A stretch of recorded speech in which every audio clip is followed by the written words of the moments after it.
Clearwater was a town where the sea seemed to meet the sky in an eternal embrace. Its jagged cliffs rose dramatically above the rolling waves, and its rocky shorelines were dotted with weathered fishing boats, their paint peeling, but their purpose resolute. The air was thick with the scent of salt, seaweed, and the faint hint of fish that clung to the docks. It was a place both wild and serene, where the ocean commanded respect and life moved to the rhythm of the tides. The morning Clara Harper arrived was no exception. The fog hung low over the town, draping the narrow streets in a soft, damp veil. Dew clung to the wooden railings of the small pier where Clara disembarked from the bus that had taken her the final stretch of her journey. She stepped onto the cobblestone streets with a single suitcase in tow, her gloved hands gripping the handle tightly as if it were the only anchor in her life. She was a striking woman, though grief had dulled her once vibrant features. Her auburn hair, tied neatly in a bun at the nape of her neck, caught the faintest glimmers of light breaking through the clouds. Her face, pale and etched with lines of sorrow, carried an air of quiet dignity. She wore a dark wool coat that fell just below her knees, its edges dampened by the morning mist, and a pair of sturdy leather boots scuffed from countless steps. Clara took a deep breath, the salty air filling her lungs. It was different from the smog-filled city air she had left behind. Here it was cleaner, sharper, carrying with it the promise of renewal she so desperately sought. The first encounter. As Clara made her way through the town's main street, the sound of her suitcase wheels clattering against the uneven cobblestones drew the attention of passers-by. Clearwater wasn't a place where strangers often arrived unannounced. It was the kind of town where everyone knew each other's business, where news traveled faster than the tide. Mrs. Whitaker, the proprietor of the local bakery, was the first to notice Clara. The older woman stood behind her shop's counter, arranging freshly baked loaves of bread into neat rows. Her flour-dusted hands paused mid-motion as she caught sight of Clara through the foggy window.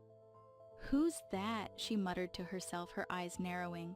"She's not from around here," a younger assistant said, peering over her shoulder. "Clearly," Mrs. Whitaker replied, her tone laced with curiosity. Outside, Clara felt the weight of the town's collective gaze but chose to ignore it. She had grown used to the stares, the whispers, the pitying looks. It had been the same in the city after Edward's accident, and it was part of the reason she had left.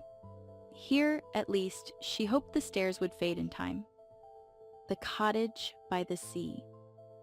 Her destination was a small cottage perched on the edge of a cliff overlooking the vast expanse of the Atlantic. It had been recommended by a distant acquaintance, a friend of a friend who knew the landlord. The key had been sent to her in the mail, along with a brief note that read, "It's simple, but it has everything you'll need." The path to the cottage was narrow and winding, bordered by wildflowers that seemed to thrive despite the salt-laden wind. Clara's boots crunched against the gravel as she walked, her suitcase trailing behind her. When the cottage finally came into view, she stopped, her breath catching in her throat. The structure was modest, with whitewashed walls and a red-tiled roof that had weathered countless storms. The windows, framed by faded blue shutters, offered glimpses of the sea beyond. A small wooden gate creaked in the wind and a stone path led to the front door. Clara stepped inside, her senses immediately assaulted by the scent of aged wood and faint traces of lavender. The interior was cozy, with a fireplace dominating one wall and a small kitchen tucked neatly into a corner. A round table with mismatched chairs stood in the center of the room, and a single armchair faced a window that framed the ocean like a living painting. She set her suitcase down and ran her fingers along the back of the armchair, feeling the rough texture of the upholstery. It was quiet here, save for the distant sound of waves crashing against the cliffs. The stillness was almost unnerving, but it was exactly what she had hoped for. Settling in. As the day wore on, Clara busied herself unpacking. She folded her clothes with care, placing them in the small wooden dresser in the bedroom. Her fingers lingered on Edward's scarf, a soft woolen reminder of the life she'd left behind. She draped it over the back of a chair, unwilling to stow it away entirely. The evening brought with it a chill that seeped through the cracks in the cottage's walls. Clara lit a fire in the hearth, its warmth slowly spreading through the room. She sat by the window, a cup of tea in hand, watching as the sun dipped below the horizon. The sky turned shades of orange and pink, reflecting off the water in a breathtaking display. For a moment, Clara allowed herself to relax, her thoughts drifting with the rhythm of the waves. The pain of Edward's loss was still there, an ache that refused to fade, but here it felt bearable. The town adjusts. Word of Clara's arrival spread quickly through Clearwater. By the following morning, most of the town's residents had formed their opinions about the newcomer. "She's a widow," Mrs. Whitaker declared to a group of women gathered outside the bakery. "Lost her husband in an accident. Came here to start fresh, I'd wager." "Poor thing," another woman said, shaking her head. "But why here, of all places?" "Maybe the sea called to her," Mrs. Whitaker mused, her tone softening. "It has a way of doing that, you know." Meanwhile, Clara ventured into town for the first time. Her steps cautious but purposeful. She visited the small grocery store, its shelves lined with locally sourced goods. The shopkeeper, a kind-faced man in his 60s, greeted her warmly. "Good morning, miss," he said, his voice gruff but kind. "You must be the new resident up by the cliffs." "That's right," Clara replied, offering a small smile. "I'm Clara Harper." "Well, Miss Harper, welcome to Clearwater. If you need anything, don't hesitate to ask." The exchange left Clara feeling a little less like an outsider. As she left the shop, carrying a bag of essentials, she noticed a group of fishermen unloading their catch at the docks. Their rough hands and weathered faces told stories of lives spent battling the sea. Among them was a man who stood slightly apart, his movements methodical and deliberate. His dark hair was streaked with gray, and his eyes held a quiet intensity that set him apart from the others. He glanced up briefly, catching her gaze for a moment, before returning to his work. Clara couldn't explain why, but the brief exchange left an impression. There was something about him, something she couldn't quite put into words. Closing the day. That night, as Clara lay in bed, she found herself thinking about the man at the docks. His presence had been fleeting, but it lingered in her mind like the echo of a wave against the shore. She stared at the ceiling, the sound of the ocean filling the silence of the room. For the first time since Edward's death, she felt a flicker of curiosity about what the future might hold. And so, in the quiet town of Clearwater, beneath a sky filled with stars, the first chapter of Clara's new life began to unfold. Chapter 2. The Fisherman. Clearwater woke slowly, the morning light creeping over the cliffs and spilling into the harbor like liquid gold. The tide lapped gently against the docked boats, their hulls rocking rhythmically in the embrace of the sea. The air was crisp and carried a faint tang of salt and fish, mingling with the earthy scent of damp wood from the pier. It was a small, tightly woven world, alive with the quiet hum of early activity. Sam Bennett's morning. Sam Bennett was always up before dawn. The fisherman had learned long ago that the sea respected only those who respected it first, and that meant rising early and facing the cold, no matter the season. His small cottage by the harbor was a mirror of its owner, simple, sturdy, and worn by time. The walls bore the faded marks of family photographs long removed, and the furniture, while functional, carried an air of emptiness. He sat at the wooden kitchen table sipping strong black coffee from a chipped mug. His hands, calloused and strong, rested on the table as he stared out the small window overlooking the water. The sunrise painted the waves in hues of orange and pink, and for a moment, he allowed himself to be lost in the beauty of it. But the weight in his chest, a familiar ache that never seemed to fully leave, pulled him back to the present. On the windowsill sat a small carved wooden boat, no more than 6 inches long. It was a relic of another time, a gift he had made for his daughter's 7th birthday. He reached out and traced a finger along its edge, the memories flooding back with a mixture of warmth and sorrow. The sea had given him everything, a livelihood, a sense of purpose, but it had also taken the 2 people he loved most. His wife, Lily, and their daughter, Rose, had been lost to a storm 3 years earlier. Since then, the ocean had been his refuge and his tormentor. The harbor at dawn. The docks were bustling by the time Sam arrived, his boots echoing against the wooden planks. The fishermen greeted each other with nods and gruff words, their faces lined with years of hard labor and exposure to the elements. Sam was well known among them, respected for his skill and his quiet, dependable nature. He wasn't a man of many words, but when he spoke, people listened. "Morning, Sam," called Peter, a burly man with a booming voice who had been fishing in Clearwater for decades. "Looks like a good haul today." Sam nodded, his expression calm.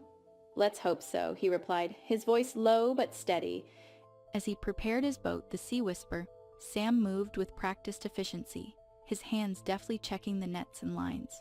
The vessel was small but sturdy, its white paint weathered from countless trips out to sea. The faint smell of salt and fish lingered on the deck, mingling with the morning breeze. He cast a glance toward the horizon, where the water shimmered under the rising sun. The sea looked calm today, its surface deceptively peaceful, but Sam knew better than to trust its appearance. The ocean was as fickle as it was beautiful, and it demanded both respect and caution. The first glimpse of Clara. As Sam worked, his attention was drawn to a figure walking along the edge of the docks. She was a woman he hadn't seen before, and in a town as small as Clearwater, that meant she was new. She moved with a quiet grace, her auburn hair catching the sunlight as it escaped the confines of her scarf. She wore a long coat and sturdy boots, her posture both hesitant and determined. Sam watched her for a moment, curious but unwilling to intrude. She stopped near the edge of the pier, her gaze fixed on the water as if she were trying to read its secrets. There was something about her, an air of melancholy, perhaps, that struck a chord in him. He knew that look. It was the look of someone carrying a burden they didn't know how to put down. "New in town?" Peter asked, following Sam's gaze. "Looks like it," Sam replied, his tone neutral. Peter chuckled. "Well, if she's smart, she'll steer clear of the fishermen. We're a rough lot." Sam didn't respond, his focus returning to his work. But as the woman turned and walked away, he found himself wondering who she was and what had brought her to Clearwater. A meeting at the market. Later that day, Sam found himself at the town's small market, picking up supplies for the week. The market was a lively place, filled with the chatter of vendors and the scent of freshly baked bread and salty air. As he browsed the stalls, he spotted the woman again, carefully selecting a few vegetables from Mrs. Whitaker's stand. Their paths crossed as she moved to the next stall, her arms full of produce. She looked up, meeting his gaze briefly before offering a polite smile. "Excuse me," she said softly as she stepped aside to let him pass. "No problem," Sam replied, his voice gruff but not unkind. There was a moment of awkward silence before Mrs. Whitaker, ever the town's unofficial matchmaker, chimed in. "Sam, this is Clara Harper. She's just moved into the old cottage up by the cliffs." Sam nodded, tipping his cap slightly. "Welcome to Clearwater," he said, his tone even. "Thank you," Clara replied, her smile faint but genuine. As the brief exchange ended, Sam couldn't help but feel a flicker of curiosity about the newcomer. There was a depth to her eyes, a quiet strength that intrigued him. But he quickly pushed the thought aside, focusing instead on the task at hand. A shared quietude. That evening, Sam sat on his porch, the carved wooden boat resting on the table beside him. The sun dipped below the horizon, casting the sky in shades of amber and violet. He thought about the woman he had seen, her presence lingering in his mind like the faint scent of lavender on a summer breeze. Clara, meanwhile, sat by the window of her cottage, sketching the view of the sea. Her thoughts wandered to the fisherman she had met at the market. There had been something steady about him, a quiet resilience that mirrored her own. She found herself wondering about his story, about the life he had lived and the losses he might have endured. The two of them, strangers connected only by the rhythm of the ocean, stared out at the same horizon, their lives beginning to intertwine in ways neither of them could yet imagine. Chapter 3. An Unlikely Encounter. The morning began like any other in clear water, a gentle mist rolling in from the sea, the distant cries of seagulls, and the rhythmic lapping of waves against the shore. Clara Harper, still adjusting to the slower pace of life in the coastal town, decided to start her day with a walk along the beach. The salty breeze tugged at her auburn hair, and the chill of the early morning air seeped through her coat. Yet, for the first time in months, she felt the faint stirrings of peace. Her boots crunched against the wet sand as she wandered closer to the water's edge. Clara carried a small sketch pad in her hand, a habit she had recently revived in an attempt to ground herself. Drawing had once been her solace, a way to channel her thoughts and emotions, and now she hoped it might help her navigate her grief. As she walked, she noticed a small wooden boat bobbing near the shore, its vibrant red hull a striking contrast against the gray-blue waves. Beside it stood a figure she recognized immediately, the fisherman she had seen at the market. He was crouched over a net, his broad shoulders hunched as he worked with practiced precision. The morning light cast a warm glow over his weathered features, highlighting the streaks of gray in his dark hair. The first words. Clara hesitated, unsure if she should approach, but as she lingered, the man glanced up and caught her gaze. For a moment, neither of them moved. Then, with a small nod, he broke the silence. "Morning," he said, his voice low and steady. "Good morning," Clara replied, her voice soft but clear. Sam straightened, wiping his hands on a rag tucked into his belt. "You're up early," he observed, his tone neutral but not unkind. Clara shrugged, tucking a loose strand of hair behind her ear. "I couldn't sleep. Thought a walk might help." Sam nodded, his blue eyes studying her for a moment before returning to his work. "The beach is a good place for that. Quiet, peaceful." Clara took a tentative step closer, her curiosity outweighing her hesitation. "Do you come here every morning?" "Most mornings," Sam replied, pulling a knot tight on the net. "It's part of the job." Clara watched him for a moment, her gaze drawn to the fluidity of his movements. It must be nice, being so connected to the sea. Sam paused, glancing at her with an unreadable expression. "It is," he said simply. "The sea's a lot of things, beautiful, unforgiving. It has a way of getting under your skin." An unexpected conversation. Feeling emboldened, Clara gestured to the boat. "It's a beautiful vessel. Did you build it?" Sam's lips curved into a faint smile. "No, but I've kept her afloat more times than I can count. Boats are like people. They need care to keep going." Clara nodded, her sketch pad tucked under her arm. "I imagine there's a lot of satisfaction in that. Keeping something alive. Giving it purpose." Sam glanced at her, a flicker of interest in his eyes. "You're not from around here, are you?" "No," Clara admitted, shifting her weight slightly. "I moved here recently. I needed a change." Sam didn't press her for details, sensing that her story, like his own, carried a weight that couldn't be shared so easily. Instead, he gestured to the sketch pad in her hand. "What's that?" Clara hesitated, then held it out. "Just some sketches. I've been trying to get back into drawing." Sam wiped his hands again and took the sketch pad, flipping through the pages. The drawings were simple but evocative. Sketches of the cliffs, the town's rooftops, and the rolling waves. He paused on a drawing of the dock, the lines capturing its charm with surprising precision. "You're good," he said, handing the sketch pad back. "You've got an eye for detail." Clara smiled, a faint blush coloring her cheeks. "Thank you. It's just a hobby." A shared moment. For a few moments they stood in companionable silence, the sound of the waves filling the space between them. Clara found herself studying Sam more closely, the way his hands moved, the faint lines at the corners of his eyes. the way he seemed to carry both strength and sorrow in equal measure. "Do you always work alone?" she asked finally. Sam nodded, his expression clouding slightly. "It's easier that way." Clara sensed there was more to his answer, but she didn't push. Instead, she said, "Sometimes I think I like being alone too. It's simpler." Sam looked at her, his gaze softening. Simple doesn't always mean easy. Their eyes met, and for a moment Clara felt an unspoken understanding pass between them.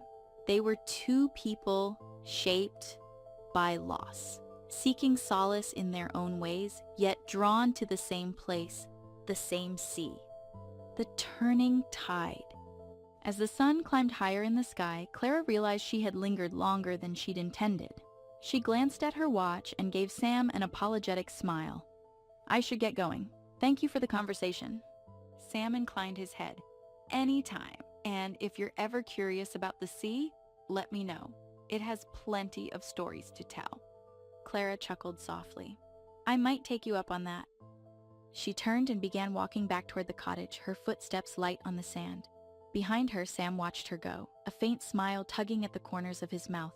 There was something about her, something that stirred a part of him he thought he had long buried. Reflections. That evening, as Clara sat by the window with her sketch pad, she found herself drawing the fisherman. She sketched the strong lines of his face, the way his hands moved with precision, and the quiet intensity in the eyes. The act of drawing him felt oddly soothing, as if capturing his image on paper helped her make sense of her own feelings. Sam, meanwhile, sat on the porch of his cottage, nursing a cup of coffee as the sun dipped below the horizon.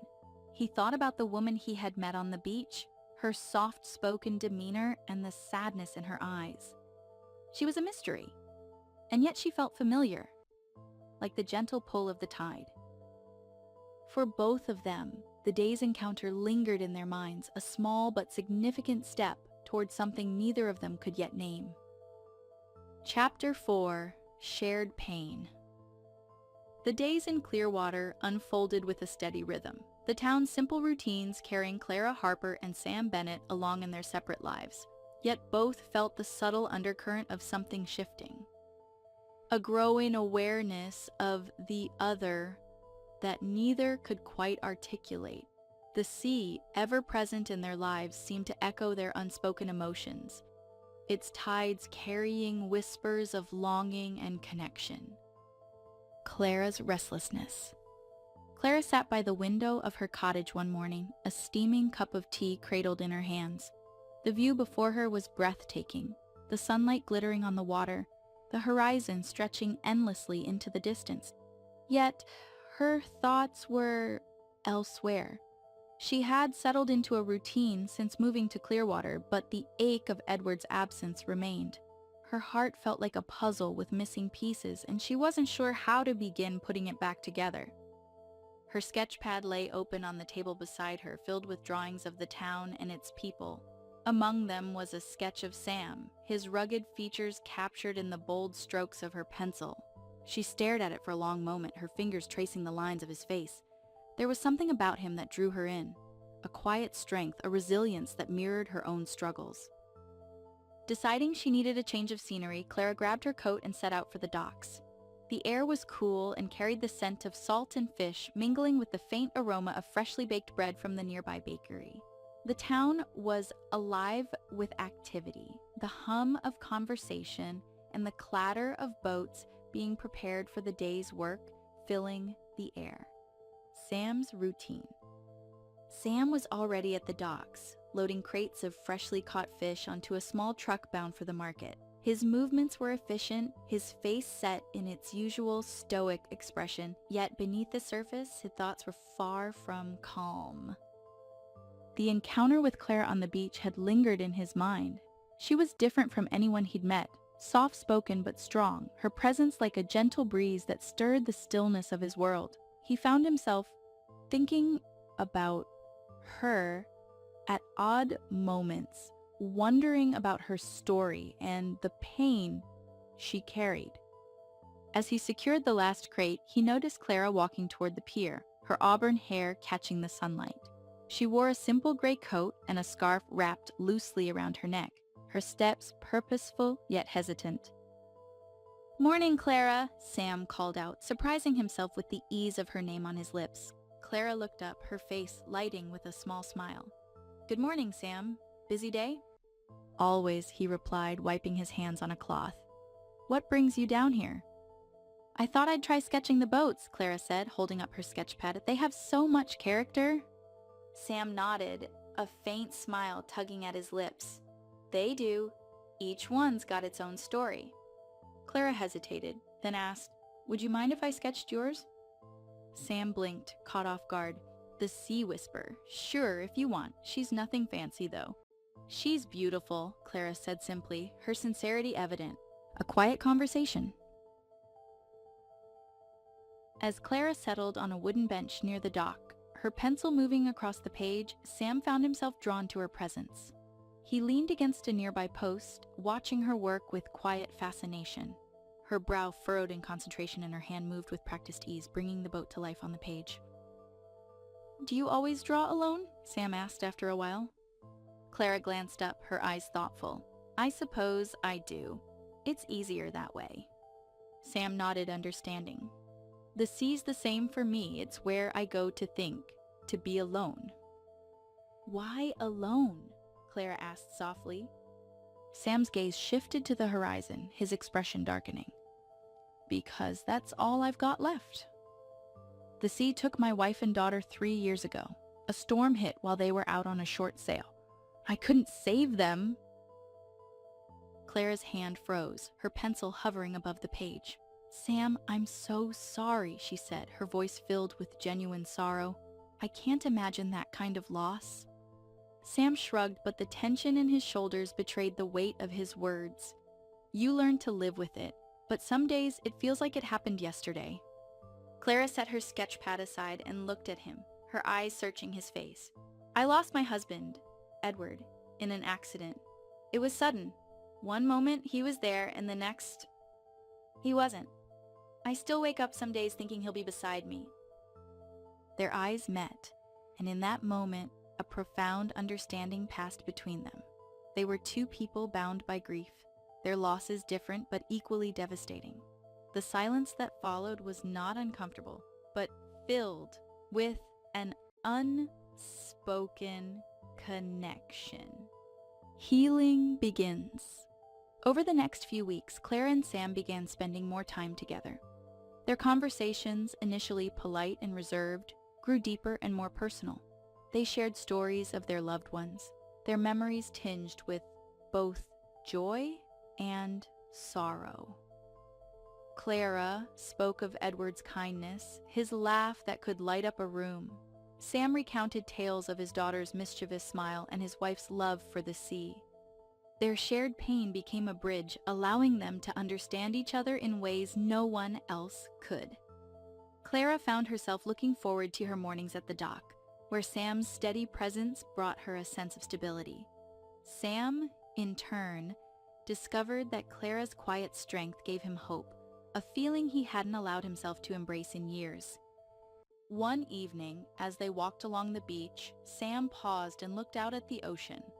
"Do you ever feel like the sea is both a blessing and a curse?" he asked. Clara nodded, her gaze thoughtful. "It gives us so much, but it takes just as easily. I think that's why it's so powerful. It reminds us that life is fragile." Sam glanced at her, his expression softening. "You're stronger than you look, Clara." She smiled, her cheeks flushing slightly. "And you're kinder than you let on, Sam."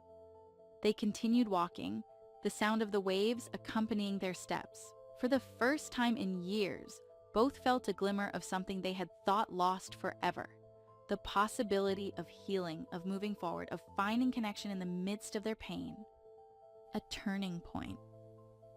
The connection between Clara and Sam did not go unnoticed by the townspeople. At the market, Mrs. Whitaker watched them exchange a quiet laugh and whispered to a friend, "I think they might be good for each other." "Do you think they'll be happy?" the friend asked.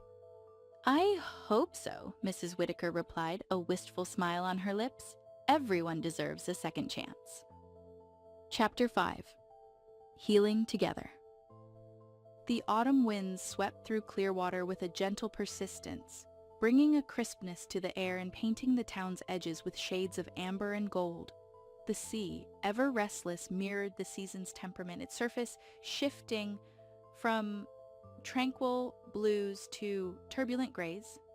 It was in this season of transition that Clara and Sam found themselves drawn together in ways they hadn't anticipated, their bond deepening with each passing day. The comfort of routine. Clara's mornings had become a ritual of sorts. She would wake to the sound of waves breaking against the cliffs, the salty breeze wafting through her slightly cracked window. After breakfast, usually a simple meal of toast and jam, she would bundle up in her coat and head to the docks, her sketch pad tucked under her arm. Sam was always there, tending to his boat or sorting his catch, his rugged silhouette a reassuring constant in her new life. At first, their interactions had been limited to brief exchanges, a nod, a shared smile, a comment about the weather. But as the days turned into weeks, their conversations grew longer and more intimate. Sam began teaching Clara about the sea, sharing the wisdom he had accumulated over a lifetime of fishing. "You see those clouds on the horizon?" he said one morning, pointing to a faint gray band against the sky. "That's a storm brewing. The sea speaks if you know how to listen." Clara, her cheeks pink from the cold, nodded as she sketched the scene. "It's amazing how much you notice. I don't think I'd ever see that on my own." "You would," Sam replied, his voice steady. "You just have to spend enough time out here." Moments of quiet reflection. As their friendship blossomed, Clara and Sam began sharing more about their past. Clara spoke of Edward with a mixture of love and sadness, recounting the way he had made her laugh, the trips they had taken, and the dreams they had shared. Sam, in turn, told her about Lily and Rose, their laughter, their love for the sea, and the ache of their absence. One evening, as they sat on the beach watching the sunset, Clara turned to Sam and asked, "Do you ever feel guilty for moving on? For finding joy in small things?" Sam's gaze remained on the horizon, his expression contemplative. "All the time," he admitted. "But I think they'd want us to keep living, to find happiness where we can." Clara nodded, her eyes glistening with unshed tears. "I like to think Edward would feel the same. It's just hard, letting go of the guilt." "It's not about letting go," Sam said softly. "It's about carrying it differently." The gallery idea. One afternoon, Clara hesitantly showed Sam a collection of her sketches. They sat at her kitchen table, the warm light of the sun streaming through the window as she spread the drawings before him. Sam studied each one with genuine interest, his calloused fingers tracing the edges of the paper. "These are incredible," he said, his voice filled with quiet awe. "You've captured so much emotion, detail. It's all here." Clara flushed, a mixture of pride and embarrassment coloring her cheeks. "Thank you. I've been thinking about maybe sharing them. Opening a small gallery, perhaps." "You should," Sam said immediately, his tone firm. "People need to see this. It's a gift, Clara." Her heart swelled at his encouragement, and for the first time, the idea felt possible. Over the next few weeks, with Sam's help, Clara began planning her gallery. They scouted potential locations in town, gathered materials for framing, and even enlisted the help of a local carpenter to build display stands. Sam's new venture. Inspired by Clara's newfound determination, Sam began to consider expanding his own horizons. Fishing had always been his livelihood, but he started thinking about ways to make it more sustainable and impactful. With Clara's encouragement, he reached out to a regional cooperative that supported small-scale fishermen, learning about practices that could benefit both the environment and the local community. One evening, as they walked along the docks, Sam shared his ideas with Clara. "I've been thinking about joining the cooperative," he said, his voice tinged with uncertainty. "It's a big step, but it feels like the right thing to do." Clara smiled, her admiration evident. You should absolutely do it, Sam. You have so much knowledge and experience. You could make a real difference. Her words bolstered his confidence, and over the next few weeks, Sam threw himself into the project with renewed energy. He began collaborating with other fishermen, implementing new techniques, and even mentoring younger men in the trade. A town takes notice. As Clara's gallery began to take shape and Sam's efforts with the cooperative gained traction, the people of Clearwater took notice. The once skeptical townsfolk found themselves rooting for the pair, their quiet determination and mutual support earning admiration and respect. Mrs. Whitaker, ever the town's observer, summed it up one morning at the bakery. "Those two," she said, gesturing with her flour-dusted hands, "they're good for each other. You can see it in the way they look at each other. Like they're finding pieces of themselves they thought they'd lost." Her words echoed the sentiments of many in the town, who began to view Clara and Sam as symbols of resilience and hope. Healing together. As the months passed, Clara and Sam found themselves healing in ways they hadn't thought possible. Their shared experiences and mutual support became a foundation for something deeper, a connection that transcended friendship. They laughed more easily, their burdens lightened by the simple joy of each other's company. One evening, as they stood on the beach watching the waves roll in, Sam turned to Clara and said, "Thank you." "For what?" Clara asked, her brow furrowing. "For reminding me that it's okay to hope," Sam replied. "To believe that life can be more than just surviving." Clara smiled, her heart swelling with gratitude. "You've done the same for me, Sam, more than you know." A new season. As spring arrived, bringing with it warmer winds and the promise of renewal, Clara and Sam stood on the brink of something new. Their lives, once defined by loss, were now filled with purpose and possibility. Together, they faced the future with open hearts, ready to embrace whatever the tides might bring. Chapter 6. Facing Doubts. The arrival of spring brought longer days and a sense of renewal to Clearwater, but with it came a subtle undercurrent of uncertainty. For Clara and Sam, the budding connection they had cultivated over the past months was undeniable. Yet it was also fragile, weighed down by the echoes of their pasts and the unspoken fears that lingered between them. Whispers of doubt. Clara sat at her kitchen table, her hands wrapped around a steaming cup of tea as she stared out the window. The sun was just beginning to rise, casting a golden glow over the cliffs and the restless waves below. Her sketch pad lay open in front of her, a half-finished drawing of the harbor sketched in light pencil strokes. But her focus was elsewhere, her thoughts tangled in a web of doubt. What was she doing? She had come to Clearwater to find peace, to heal from the loss of Edward, not to complicate her life with new emotions she wasn't sure she could trust. And yet every moment she spent with Sam seemed to chip away at the walls she had built around her heart. His quiet strength, his understanding, his ability to make her laugh, it all felt so natural, so right. But was it too soon? Was she betraying Edward's memory by allowing herself to feel something for someone else? Sam's struggles. Meanwhile, Sam wrestled with his own doubts. The cooperative he had joined was thriving, and his efforts to promote sustainable fishing practices were gaining traction.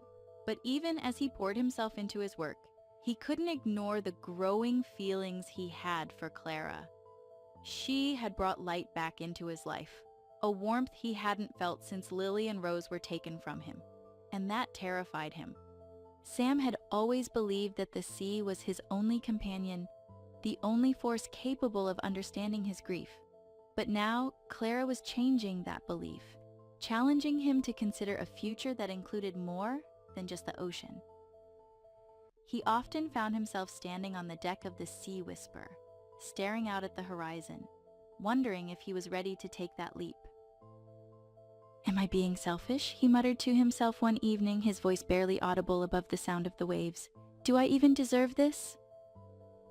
A rift in the connection. The weight of their unspoken fears began to manifest in small, almost imperceptible ways.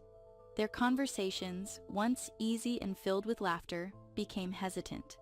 Clara found herself pulling back, retreating into her thoughts while Sam became quieter, his usual steadiness tinged with unease. Neither of them wanted to admit their doubts, but the distance between them was growing. One afternoon, as they walked along the beach, the tension finally came to a head. The sky was overcast, the air heavy with the promise of rain. Clara clutched her sketchpad to her chest, her gaze fixed on the sand beneath her feet. "You've been quiet lately," Sam said, breaking the silence. Clara hesitated, then stopped walking. "So have you." Sam sighed, running a hand through his salt and pepper hair. "I guess I've been thinking." "About what?" Clara asked, her voice soft but insistent. Sam looked out at the waves, his jaw tightening. "About whether this, whatever this is, makes sense. We're both carrying so much. Maybe it's too much." Clara's heart clenched at his words, but she forced herself to meet his gaze.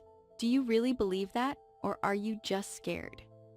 Sam's eyes flicked to hers, the vulnerability in them catching her off guard. "Maybe both," he admitted. "I don't want to hurt you, Clara, and I don't want to fail again." Clara stepped closer, her voice trembling with emotion. "You're not failing, Sam. You've never failed, and you're not the only one who's scared. I've been afraid since the moment I got here, afraid of letting go, of moving on, of feeling something again. But you've made me feel alive."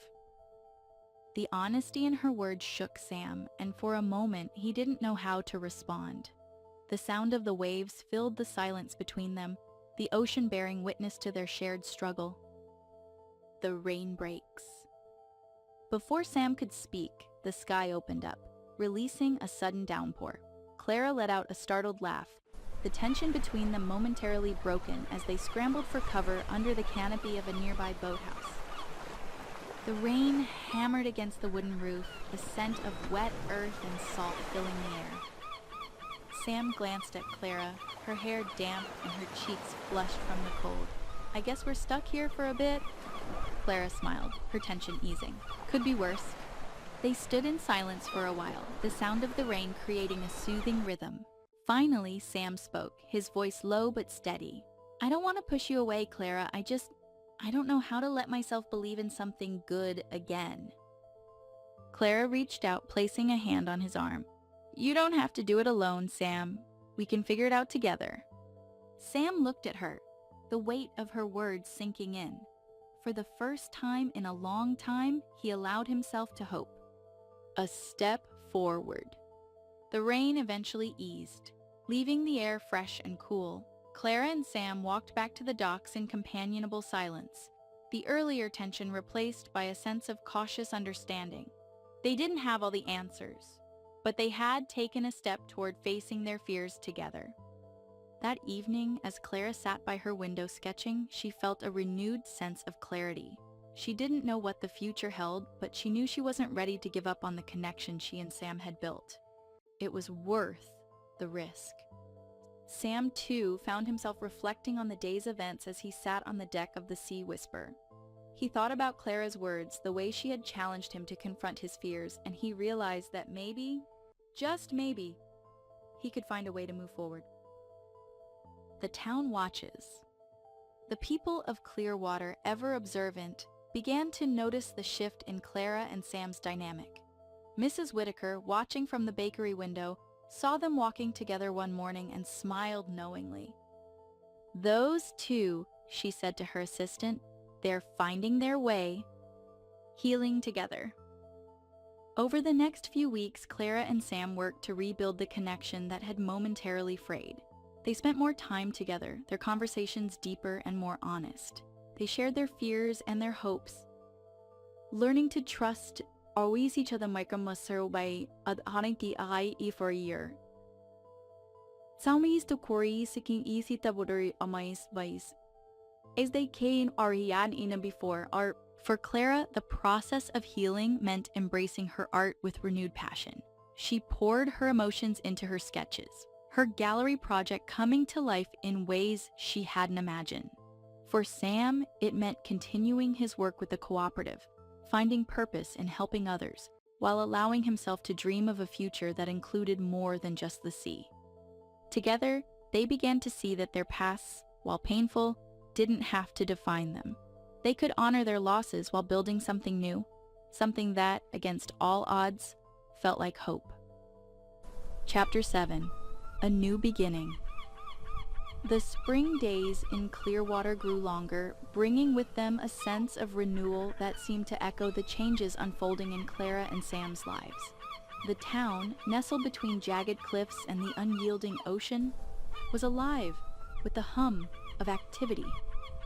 Fishing boats coming and going, children playing in the narrow streets, and the faint scent of blooming wildflowers mingling with the salty air. For Clara and Sam, the season of renewal was more than just a backdrop.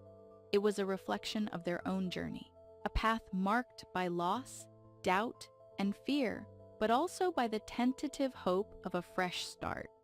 The gallery opening. Clara's gallery project had transformed from a distant dream into a tangible reality. The small, whitewashed building she had rented in the heart of Clearwater was now filled with her sketches and paintings, each piece a testament to her evolving sense of purpose and identity. The gallery had become a labor of love, a place where she could share not only her art, but also her journey. The opening day dawned clear and bright, the kind of day that seemed to promise good things. Clara stood in the gallery making last-minute adjustments to the displays. She wore a flowing blue dress that complemented her auburn hair, which she had let fall loosely around her shoulders. Her hands trembled slightly as she arranged a vase of fresh wildflowers on the front desk.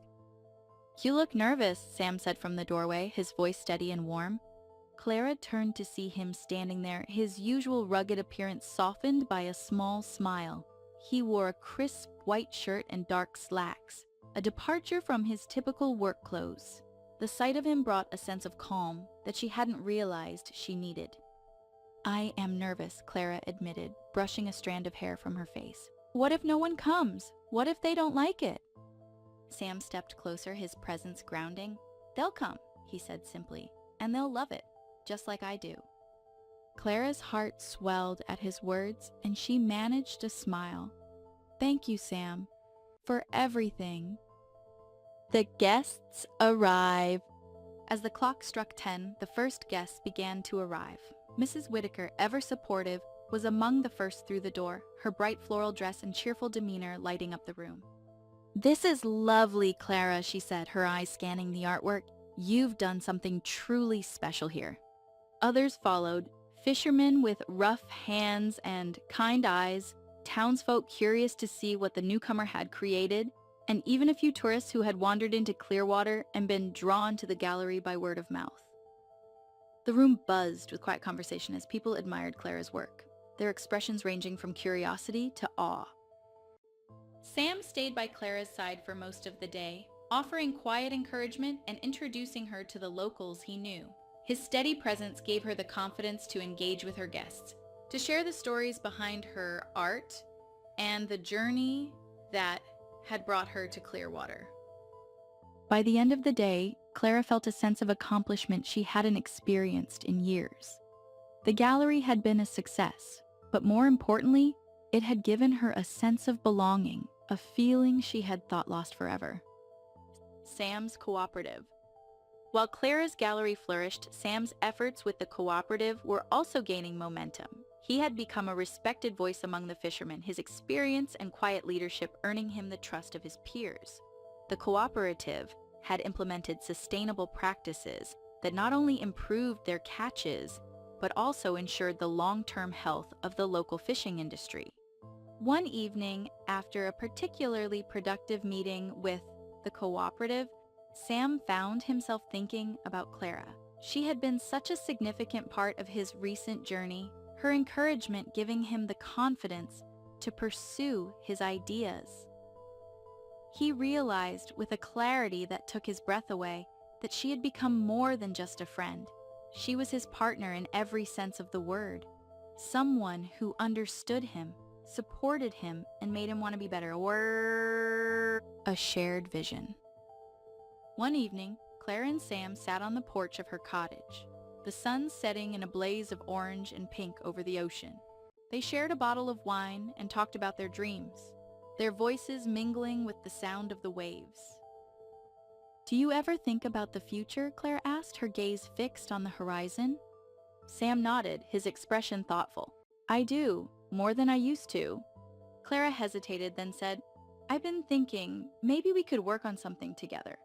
The gallery and the cooperative, they're both about building something lasting, something that helps others. Maybe there's a way to combine those ideas." Sam looked at her, his blue eyes filled with admiration. "That's a beautiful thought, Clara. I think we could do a lot of good together."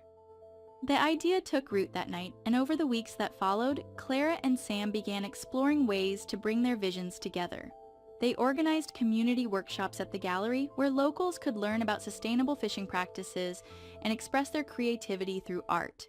The initiative became a source of pride for the town, a symbol of what could be achieved through collaboration and shared purpose.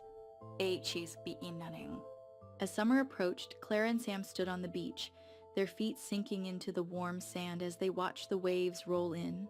The journey that had brought them to this moment had been filled with pain and uncertainty, but it had also been marked by resilience, hope, and the discovery of a love that had taken them both by surprise. "I never thought I'd find this again," Sam said quietly, his gaze fixed on the horizon. "Neither did I," Clara replied, her voice filled with emotion. "But I'm so glad we did." Sam turned to her, his expression softening. "You've given me more than I ever thought possible, Clara. Thank you." Clara smiled, her heart full. "And you've shown me that it's okay to hope again, to dream again." As they stood together, the ocean stretching out before them, they knew that their story was just beginning. It was a story of healing, of love, and of two people who had found each other in the midst of their pain and chosen to build a future together. Chapter 8: A Legacy of Love and Resilience. The summer in Clearwater was a season of renewal, a time when the ocean sparkled under the midday sun, and the town buzzed with the liveliness of visitors and locals alike. For Clara and Sam, it was also a season of quiet triumph, the culmination of their journeys toward healing and hope. Together, they had built something meaningful, something that transcended their individual grief and became a testament to the power of resilience, love, and community. A flourishing gallery and a thriving community.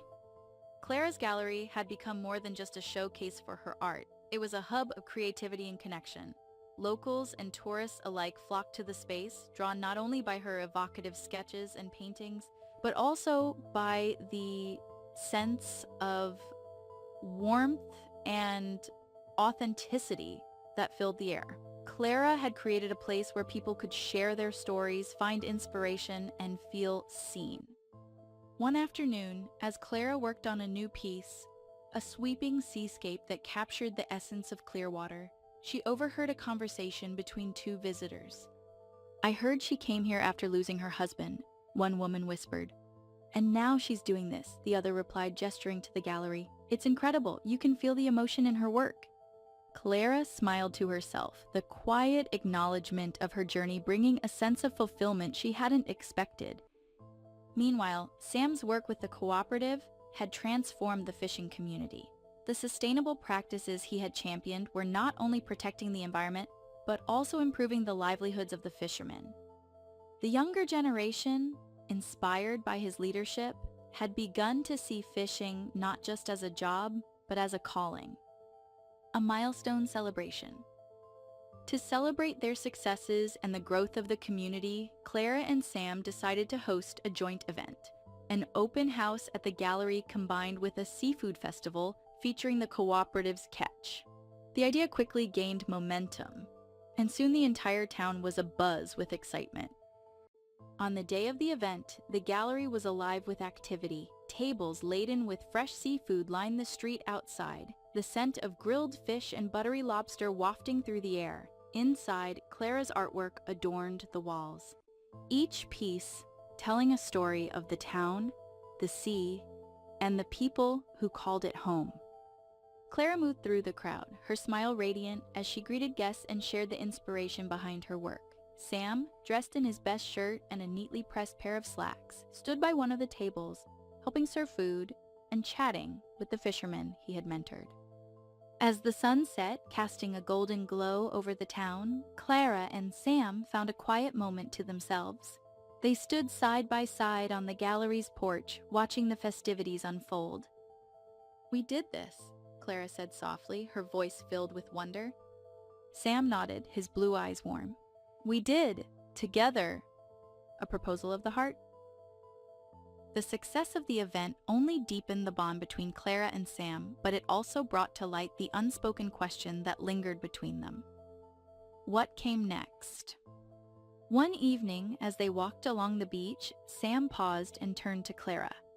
The moonlight illuminated his face, and there was a vulnerability in his expression that took her breath away. "Clara," he began, his voice steady but filled with emotion. "I never thought I'd find someone like you, someone who understands me, who makes me want to be better. You've brought light back into my life, and I don't want to lose that." Clara's heart raced, her cheeks flushing as she met his gaze. "Sam..." He reached for her hand, his grip firm but gentle. "I'm not perfect and I don't have much to offer. But if you'll have me, I promise to stand by you, to build a life with you."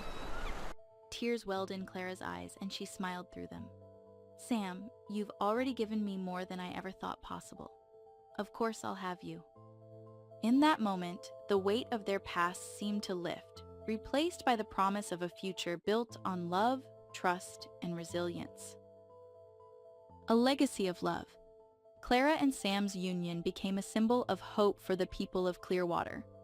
Their story of loss, healing, and the power of community was shared in hushed tones and over cups of coffee in the town's small cafes. It reminded people that even in the face of unimaginable pain, it was possible to rebuild, to find joy, and to create something beautiful. Together, Clara and Sam continued their work, expanding the gallery to include workshops and classes for aspiring artists and growing the cooperative into a model for sustainable fishing practices. Their efforts brought new life to the town, attracting visitors and revitalizing the economy. Looking to the future. Years later, as Clara and Sam sat on the porch of their shared cottage, their hands entwined, they reflected on the journey that had brought them to this moment. The ocean stretched out before them, its surface shimmering in the golden light of the setting sun. "We've come a long way," Clara said, her voice soft but filled with contentment. "We have," Sam agreed, his gaze fixed on the horizon. "And there's still more to do." Clara smiled, her heart full. "As long as we do it together." Sam leaned over and pressed a kiss to her temple. "Always." A legacy of resilience. Clara and Sam's story became more than just their own. It became part of Clearwater's history, a tale passed down through generations as a reminder of the strength of the human spirit. Their lives, intertwined with the rhythms of the sea, stood as a testament to the power of love, community, and the courage to embrace new beginnings. In the end, it wasn't just about healing or moving forward, it was about building something lasting, something that would inspire others to do the same. And as the waves whispered their eternal song, Clara and Sam knew they had found their true home in each other and in the heart of the sea.